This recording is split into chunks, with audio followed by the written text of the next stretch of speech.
కంచే చేను మేసేటువంటి కార్యక్రమం చేస్తున్నప్పుడు ప్రభుత్వాన్ని నిలదీయాల్సినటువంటి అవసరం, ప్రజల తాలూకా కోపాన్ని ప్రభుత్వానికి తెలియజేయాల్సినటువంటి అవసరం ప్రతిపక్షంగా వైఎస్ఆర్ కాంగ్రెస్ పార్టీ మీద ఉంది. కాబట్టి దీని మీద ఒక కార్యాచరణ వైఎస్ఆర్ కాంగ్రెస్ పార్టీ టేకప్ చేస్తూ ఉంది. ఆ విషయాలన్నీ కూడా పెద్దలు తెలియజేస్తారు.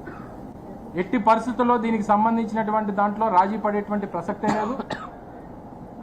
ఆ పక్కనే ఉన్నటువంటి రిషికొండలో ఆ కొండ మీద టూరిజంకి సంబంధించినటువంటి భవనాలు తీసి మళ్లీ టూరిజం ప్రభుత్వ భవనాలు నిర్మాణం చేస్తే గగ్గోలు పెట్టినటువంటి ఈ కూటమి ప్రభుత్వం అదే కొండకి రోడ్డు అవతల ఉన్నటువంటి 5,000 కోట్ల రూపాయల విలువైనటువంటి ప్రభుత్వ భూమిని కబ్జా చేసేటువంటి కార్యక్రమం చేస్తూ ఉంటే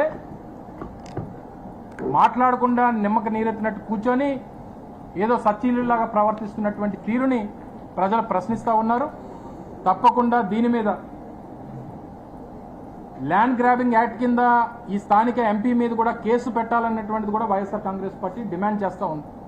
దాని మీద కూడా ఒక కార్యాచరణ రూపొందిస్తాం. డెఫినెట్గా వీటన్నిటి మీద ముందుగా ఎట్టి పరిస్థితుల్లో అసలు ఎజెండా రావడానికి వీల్లేదు, ఎజెండాను ఆమోదించడానికి వీల్లేదు, అసలు భూమిని రెగ్యులరైజ్ చేయడానికి వీల్లేదు.